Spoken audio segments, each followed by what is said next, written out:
बच्चों, कैसे हैं आप सभी। आई होप आप लोग अच्छे होंगे और शिक्षिता साइंस पॉइंट पे मैं आप सभी का स्वागत करती हूँ। जैसा कि आप सभी को पता है कि ये शिक्षिता साइंस पॉइंट चैनल पे आप सभी के लिए क्लासेस 6, 7, 8 के साइंस के वीडियोस आते हैं और चैप्टर वाइज और चैप्टर में भी पार्ट वाइज वीडियोस आते हैं, ताकि आपको अगर चैप्टर को सर्च करना हो तो आपको ये दिक्कत नहीं होगी कि चैप्टर कहाँ से स्टार्ट हो रहा है, इसका कहाँ से कहाँ पे खत्म हो रहा है। आपको एक एक पार्ट 1, पार्ट 2 इस तरह से आप देखेंगे प्लेलिस्ट में, तो आपको प्रॉब्लम नहीं होगी।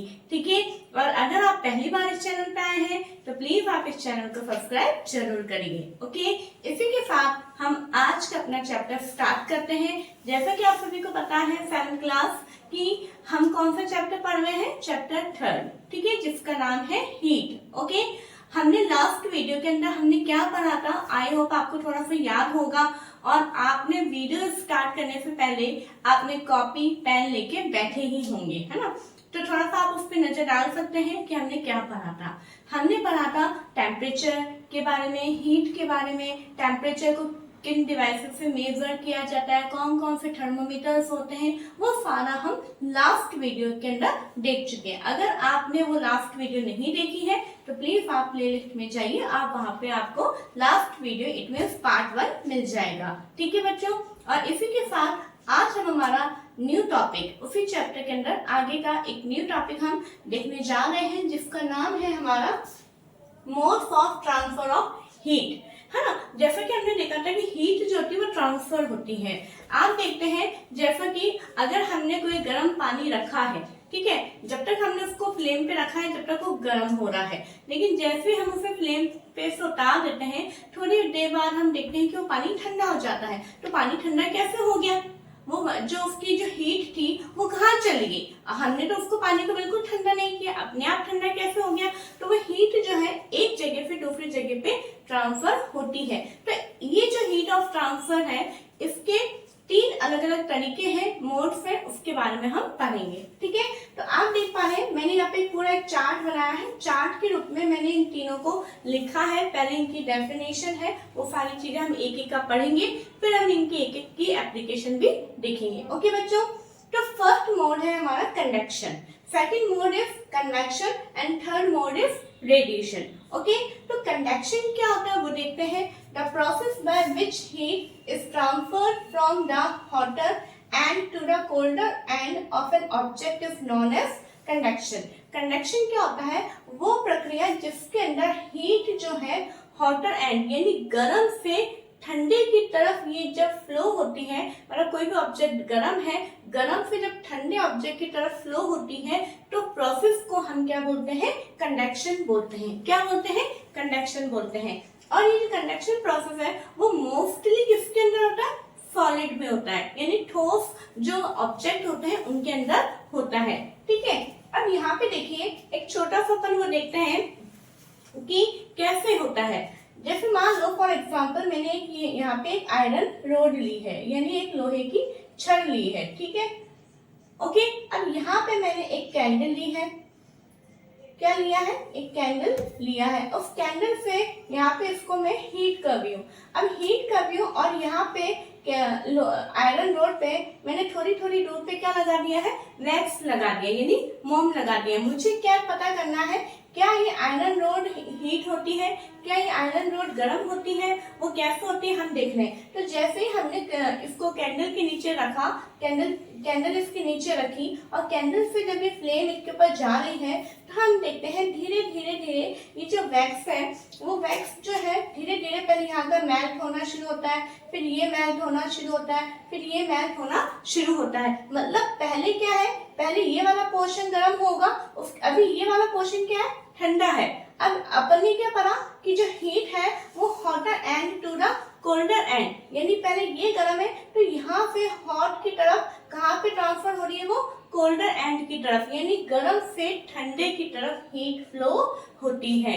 ठीक है, यहाँ से हॉटर एंड से कोल्डर एंड की तरफ हीट ट्रांसफर हो रही है। तो इस प्रोसेस को अपन क्या बोलते हैं, कंडक्शन बोलते हैं।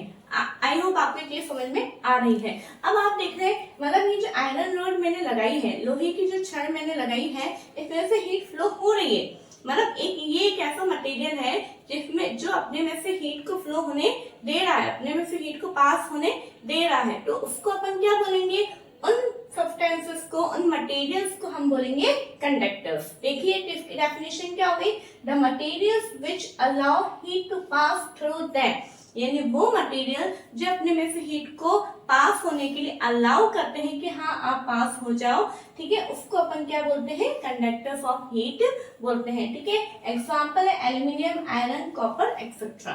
ओके, आई होप आपको ये समझ में आ रहा होगा। इसी के साथ हम देखते हैं कि कुछ मटेरियल्स ऐसे होते हैं जो कि अपने में से हीट को पास होने नहीं देते हैं। जैसे कि अगर हम एक एग्जांपल देखते हैं, देखिए मैंने एक बीकर लिया, उसके अंदर मैंने गर्म पानी डाला, क्या किया, मैंने गर्म पानी ऐड किया है। अब इसके अंदर मैंने मैंने प्लास्टिक की स्केल रखी है, एक मैंने स्पून रखी है, ठीक है, और मैंने एक प्लास्टिक का जो पैन होता है वो भी रखा है। तो आप थोड़ी देर बाद आप क्या देखेंगे, जब आप इनको टच करके देखेंगे तो आप ये पाएंगे कि जो स्पून है हमारा, जो कि स्टील का स्पून था, वो तो हो गया है गरम, ठीक है, इसको हो गया है गरम, लेकिन जो ये प्लास्टिक की स्केल है, जो प्लास्टिक का पैन है, वो बिल्कुल भी गरम नहीं होते हैं। क्यों नहीं होते हैं?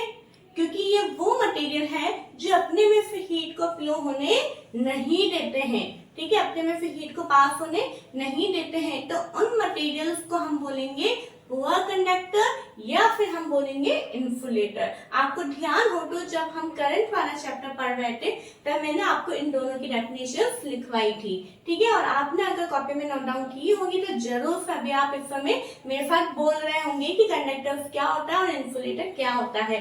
ठीक है, तो इंसुलेटर क्या होता है, the materials which do not allow heat, example plastic या फिर वुड। ठीक है, आप देखते हैं जैसे कि यहाँ पे अपने जो कुकिंग यूटेंसिल्स होते हैं, प्रेशर कुकर है या जो अपना आयरन तवा होता है, उनका जो हैंडल होता है वो प्लास्टिक या वुडन का होता है। क्यों होता है, अब आपको समझ में आ गया होगा, क्योंकि अगर जो प्रेशर कुकर है, अगर उसका जो हैंडल होगा वो भी अगर एल्यूमिनियम का बना होगा तो हम उसको पकड़ नहीं पाएंगे, है ना, हम उसको हैंडल नहीं कर पाएंगे, इसलिए वो प्लास्टिक का होता है और वुडन का होता है कई अप्लायंसेस में, ताकि वो जो है प्लास्टिक वो तो बैक कंडक्टर है हीट का, है ना, वो तो अपने में से हीट को फ्लो होने नहीं देगा। ठीक है, हीट को कौन फ्लो करेगा अपने में से, वो कुकिंग यूटेंसिल, है ना, जो कि मेटल का बना होगा, तो वो तो गर्म हो जाएगा, लेकिन हमने उसके ऊपर एक प्लास्टिक की कवरिंग लगा दी है ताकि हम उसको आराम से इजीली पकड़ सकते हैं। तो यहाँ पे आपके एक क्वेश्चन बन सकता है कि कुकिंग यूटेंसिल्स के हैंडल्स जो है वुडन और प्लास्टिक के क्यों बने होते हैं, तो आप बता सकते हैं कि plastic and wood are bad conductor of heat. ठीक है, वो बैड कंडक्टर होते हैं और वो अपने अंदर से हीट को फ्लो होने नहीं देते हैं, इसीलिए कुकिंग यूटेंसिल्स के हैंडल वुडन और प्लास्टिक के बने होते हैं। आई होप आपको दोनों चीजें समझ में आ गई होंगी। ठीक है, चलिए अब इसी के साथ हम देखते हैं हमारा नेक्स्ट मोड, कन्वेक्शन। कन्वेक्शन क्या होता है, the process by which heat is transferred from the hotter part of a substance to the colder part by the actual movement of particles is called convection. देखिए दोनों में ज्यादा अंतर कुछ भी नहीं है, लेकिन बस इतना सा अंतर है, दोनों के अंदर जो हीट है वो हॉटर पार्ट से कोल्डर पार्ट की तरफ ही ट्रांसफर हो रही है, लेकिन एक अंतर बस इतना सा है कि ये जो कन्वेक्शन है वो पार्टिकल्स को मूवमेंट दे रहा है, पार्टिकल्स के अंदर वो ट्रांसफर हो रही है हीट, और ये जो है लिक्विड और गैसेस में होता है। कन्वेक्शन कैसे होता है वो देखिए, इधर देखिए, जैसे कि हम मान लो एक बीकर लेते हैं, ठीक है, हमने यहाँ पे एक बीकर लिया और इसके अंदर मैंने वाटर लिया, क्या लिया, मैंने वाटर लिया। अब वाटर मैंने इसके अंदर लिया और मैंने इसको हीट एक बर्नर के ऊपर रखा। अब बर्नर के ऊपर रखने पर क्या हो रहा है, वो पानी गर्म हो रहा है। ठीक है, गर्म होने के बाद मैं इसके अंदर क्या डालती हूँ, पोटेशियम परमैंगनेट के कुछ क्रिस्टल्स डालती हूँ। पोटेशियम परमैंगनेट जो कि आपको पता है पिंक रेडिश कलर का ही होता है। तो जो पोटेशियम परमैंगनेट है वो मैं इसके अंदर डालती हूँ और थोड़ी देर बाद जब हम देखते हैं कि जब जैसे जैसे पानी गर्म हो रहा है तो जो बिल्कुल फ्लेम के पास में जो पोटेशियम परमैंगनेट के जो क्रिस्टल्स हैं वो क्या हो रहे हैं, वो ऊपर की तरफ जा रहे हैं। तो ऊपर की तरफ जा रहे हैं मतलब ये जो पानी के मॉलिक्यूल्स हैं ये और क्रिस्टल जो है वो ऊपर जा रहे हैं और ये जो ऊपर जा रहे हैं तो जो ऊपर अब ऊपर जाने पे नीचे का स्पेस तो खाली हो गया है ना। तो जो ऊपर वाले हैं वो जो कि अभी ठंडे हैं है ना, इतने ज्यादा गर्म नहीं है जितने कि बिल्कुल नीचे वाले हैं, तो वो वापस नीचे आएंगे, फिर ये भी गर्म हो जाएंगे, फिर ये ऊपर जाएंगे, फिर जो थोड़े कम गर्म है वो नीचे आएंगे। इस तरह से हम देखते हैं कि जो पार्टिकल्स है यहाँ पे जो लिक्विड के पार्टिकल्स है वो है ना उनके अंदर मूवमेंट हो रहा है, वो गर्म हो रहे हैं, उनके अंदर हीट ट्रांसफर हो रही है। ठीक है बच्चों, तो ये जो एक्टिविटी आपके इसमें पोटेशियम परमैंगनेट इसलिए डाला है क्योंकि कलरफुल होता है और ये हमारे को पार्टिकल्स का कैसे मूवमेंट होता है उसको देखने के लिए हम इसका यूज में लेते हैं। ठीक है, इसी के साथ हम देखते हैं कि जो रूम हीटर के अंदर कन्वेक्शन एप्लीकेशन एप्लीकेबल होती है। आप देखते हैं जो रूम हीटर है वो कहाँ रखते हैं, हम रूम के बिल्कुल मतलब रूम के अंदर बिल्कुल नीचे रखते हैं, फर्श पे, ऊपर नहीं रखते हैं। क्यों रखते हैं, क्योंकि जैसे आपको पता है कि जो एयर गर्म होती है, ठीक है, हॉट एयर जो होती है वो हमेशा ऊपर की तरफ राइज होती है। तो जब रूम हीटर को हम नीचे रखते हैं तो उसमें से जो गर्म एयर निकलेगी वो कहाँ होगी, वो ऊपर की तरफ राइज होगी और पूरे कमरे को हमारे गर्म कर देगी। ठीक है, इसी तरह से अपन देखते हैं कि जो हम आप देखते हैं रूम्स के अंदर जो वेंटिलेटर्स होते हैं वो हमेशा ऊपर की तरफ ही होते हैं, है ना, बीच में नीचे तो नहीं होते। क्यों ऐसा, क्यों, क्योंकि जो हम ब्रीथिंग के दौरान जो हम एयर आउट करते हैं, ठीक है, जो हम एयर हमारे अंदर से जो बाहर निकलती है, एक्सेल जो एयर करते हैं वो गर्म होती है ना, तो गर्म होती है तो वो राइज होगी और राइज होके कहाँ से जाएगी, वेंटिलेटर से बाहर निकल जाएगी। और जो ठंडी हवा है, जो कूल एयर है, वो विंडो और डोर से अंदर रूम में एंटर होगी। तो इस तरह से हमारे रूम का एक टेम्परेचर बना हुआ होता है। ठीक है बच्चों, तो आई होप आपको ये समझ में आ गया होगा। इसी तरह से एसी जो है वो हमेशा ऊपर हाइट में लगता है, आपने देखा है, वो नीचे नहीं लगते हैं। क्यों, क्योंकि जो कूल एयर होती है वो तो नीचे बैठती है, इस वजह से जब एसी में से जो ठंडी हवा निकलती है वो जब नीचे आती है तो पूरा रूम जो है हमारा ठंडा हो जाता है। तो आपको हमेशा ये बात ध्यान में रखनी, गर्म हवा जो है वो ऊपर की तरफ उठती है और ठंडी हवा नीचे की तरफ आती है। इसी चीज को याद रखने के लिए आप एक छोटा सा दिमाग में आप याद करिए कि आप घर पे करके देखना कि आपने बर्तन में थोड़ा सा पानी लिया, उसको गर्म किया, गर्म करने के बाद में आपने उसको फ्लेम पे से हटा दिया। ठीक है, जब आप गर्म कर रहे हैं तो गर्म करते समय आप देखिए आप उसको बिल्कुल ध्यान से कि है ना ऊपर उठती हुई आपको वेपर्स नजर आएंगी। ठीक है, वो क्या है, हॉट एयर है। अब वो इधर उधर तो नहीं जा रही है, कैसे जा रही है, बिल्कुल ऊपर की तरफ उठ रही है। उसके बाद में जब आप उसको गर्म करना बंद कर देते हैं, उसके ऊपर एक आप प्लेट रख दीजिए। थोड़ी सी देर बाद आप देखेंगे प्लेट हटा के तो प्लेट के ऊपर आपको पानी नजर आएगा। तो वहां पे पानी कैसा आया, पानी तो नीचे बर्तन में है। क्यों ऐसा हुआ, क्योंकि हॉट एयर जो है ऊपर जाती है और उस वो प्लेट जो कि ठंडी थी तो वो वेपर जो है ठंड पाके वो लिक्विड में ट्रांसफर हो जाती है। इस कारण जो है वो प्लेट के ऊपर हमें पानी नजर आता है। तो ये मैं क्यों बता रही हूँ, ये याद रखने के लिए कि हॉट एयर हमेशा ऊपर की तरफ राइज होती है और ठंडी हवा नीचे की तरफ आती है। ठीक है बच्चों, अब देखिए नेक्स्ट आता है हमारा रेडिएशन। आई होप आपको ये दोनों टॉपिक समझ में आ गए होंगे। अब आता है हमारा रेडिएशन। रेडिएशन क्या होता है, the process of transfer of heat which does not require any medium is called radiation. ये एक ऐसा प्रोसेस है जिसके अंदर हीट को ट्रांसफर होने के लिए कोई मीडियम की जरूरत नहीं है। ठीक है ना, इसको नो मीडियम यानी कोई मीडियम की जरूरत नहीं है। इस प्रोसेस को अपन क्या बोलते हैं, रेडिएशन बोलते हैं। आप देखते हैं जब हमारे सन है, ठीक है, सन की जो रेडिएशन आती है उससे हमारी अर्थ पूरी गर्म हो जाती है। जो भी चीजें सन के रेडिएशन के कांटेक्ट में आती है वो सारी चीजें गर्म हो जाती हैं, चाहे वो सॉलिड हो चाहे वो लिक्विड हो, है ना। ठीक है, तो क्या है, क्या वहाँ सन और हमारे बीच में कोई मीडियम है, नहीं है। क्यों, क्योंकि मीडियम नहीं है जिसके कारण भी हम जो है गर्म हो जाते हैं, लैंड गर्म हो जाती है। क्यों, जस्ट बिकॉज ऑफ रेडिएशन। ठीक है, तो आई होप आपको तीनों चीजें समझ में आई होंगी, कन्वेक्शन और इनके और भी जो है सी ब्रिज और लैंड ब्रिज एक एप्लीकेशन और है जो अभी हम देखेंगे। इससे पहले कि आप इसको लिख लीजिए, स्क्रीनशॉट ले लीजिए ताकि हम आगे का टॉपिक कवर करेंगे। ओके,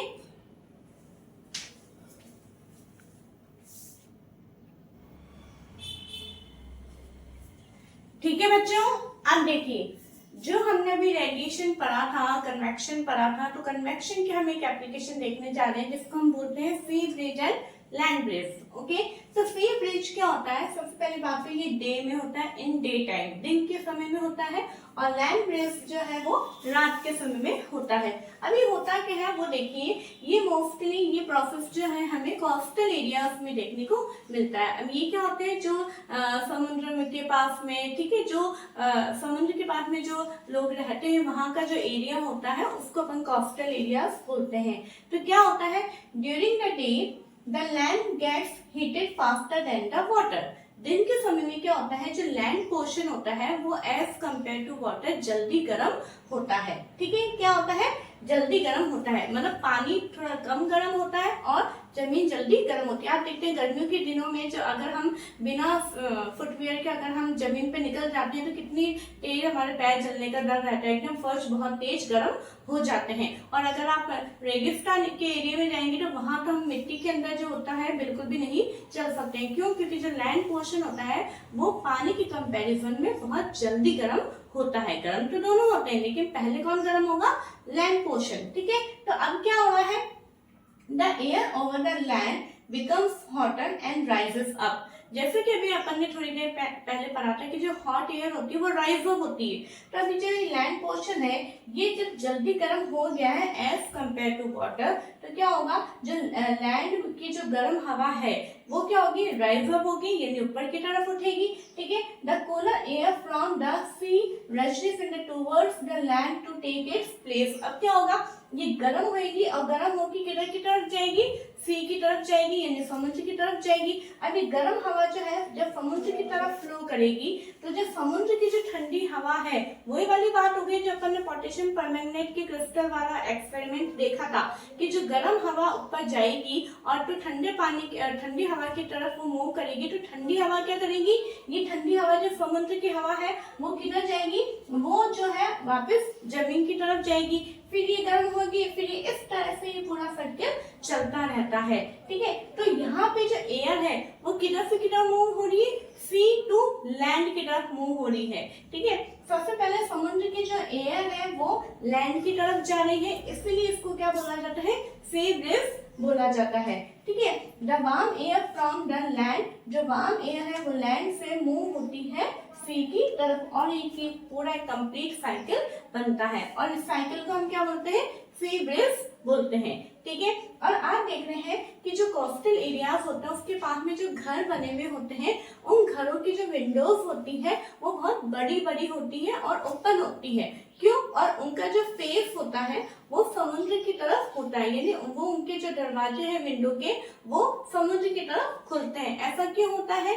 क्यों? क्योंकि हम देखते हैं कि दिन के समय में जब समुद्र की तरफ से ठंडी ठंडी हवाएं जमीन की तरफ आती हैं, तो जो उनके घरों के अंदर जो उस समय जो बहुत गर्मी होती है दिन के समय में, लेकिन समुद्र की ठंडी ठंडी हवाएं आती है जिसके कारण उनके घरों में इतनी गर्मी नहीं रहती है। अगर वो विंडोज को डोर्स को क्लोज करके रख लेंगे तो वो जो ठंडी हवाएं हैं वो उनके घरों में नहीं आ पाएंगी, जिसके कारण उनके घर में बहुत ज्यादा टेम्परेचर हाई हो जाएगा। इसलिए अपन देखते हैं, तो आपके क्वेश्चन आ सकता है कि जो कोस्टल एरियाज के जो हाउसेस है उनके विंडोज के फेस सी की तरफ क्यों होते हैं, या फिर वो बड़ी बड़ी क्यों होती है।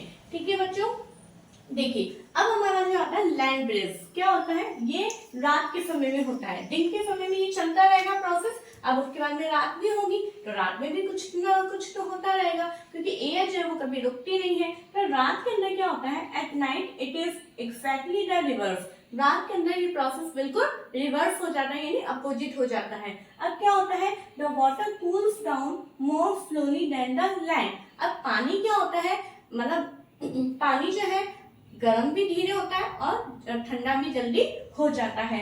और क्या होता है, लैंड जब है जल्दी गर्म हो रही है लेकिन ठंडी भी देर से होगी। तो क्या होगा, जब इसका अपोजिट हो जाएगा, क्या हो रहा है, जब पानी जल्दी जब पानी देर से ठंडा होगा, मतलब ये गर्म है लैंड के कंपैरिजन में, तो यहाँ पे एयर उठेगी और ये फिर कहाँ जाएगी, लैंड की तरफ जाएगी और लैंड से ठंडी एयर जो है सी की तरफ आएगी। इस तरह से जो है ये एक सर्किल चलता है। देखिए हम थ्योरी भी देख लेते हैं। The water cools down more slowly than the land, so the cool air from the land, इसलिए लैंड से ठंडी एयर मूव होती है सी की तरफ, और इस पूरे प्रोसेस को हम क्या बोलते हैं, लैंड ब्रिज बोलते हैं। आई होप आपको ये समझ में आ गया होगा।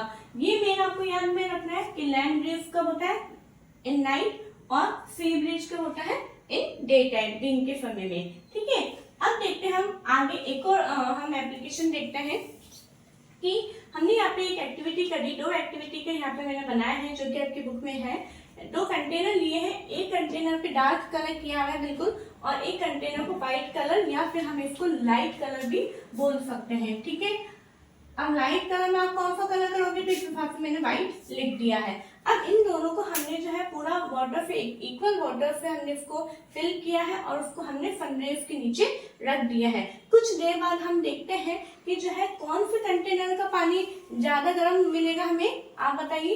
तो हमें जो डार्क कलर किया हुआ कंटेनर है उसका पानी हमें ज्यादा गर्म मिलेगा।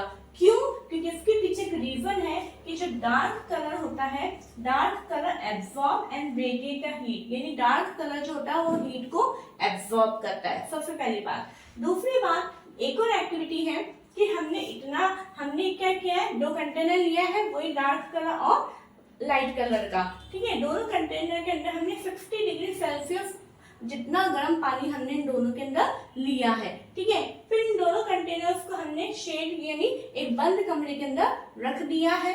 अब हम देखते हैं, थोड़ी देर बाद हम देखते हैं कि किसका पानी गर्म है, किसका पानी ठंडा है। तो क्या होता है, हमें ये देखने को मिलता है कि जो डार्क कलर वाला जो कंटेनर है उसका पानी as compare to light colour container ये थोड़ा कम गर्म होता है। क्यों? ऐसा क्यों हुआ? क्योंकि जो डार्क कलर ये जो शेड जो रूम है, जो हमने इसको बिल्कुल डार्क कलर का जो रूम में रखा है, ये क्या कर रहा है, हीट को एब्सॉर्ब कर रहा है। लेकिन ये जो डार्क कलर का कंटेनर है ये क्या कर रहा है, हीट को रेडिएट कर रहा है। ठीक है, रिफ्लेक्ट कर रहा है। तो रिफ्लेक्ट करने के कारण क्या हो रहा है, बहुत ज्यादा हीट इसकी तरफ आ रही है। तो ये जो लाइट कलर में जो कंटेनर में जो पानी रखा हुआ है ये और ज्यादा गर्म हो जाता है। ठीक है, तो इसीलिए यहाँ पे लिखा है मैंने कि जो डार्क कलर होता है वो हीट को एब्सॉर्ब भी करता है और रेडिएट भी करता है। ठीक है, इसके नीचे एक बहुत इंपॉर्टेंट एक अपन ने लिखा है, वो आप देखिए, all hot bodies radiate heat, सभी जो गर्म बॉडीज होती है वो हीट को रेडिएट करता है।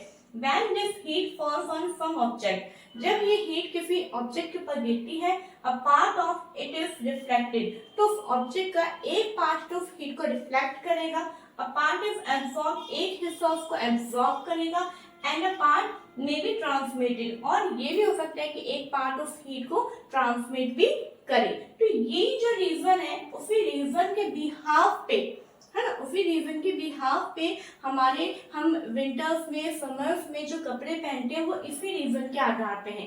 कैसे? अब देखिए, समर के अंदर, गर्मियों के दिनों में हम कौन से कलर के कपड़े पहनते हैं, हम बिल्कुल लाइट कलर के कपड़े पहनते हैं। क्यों?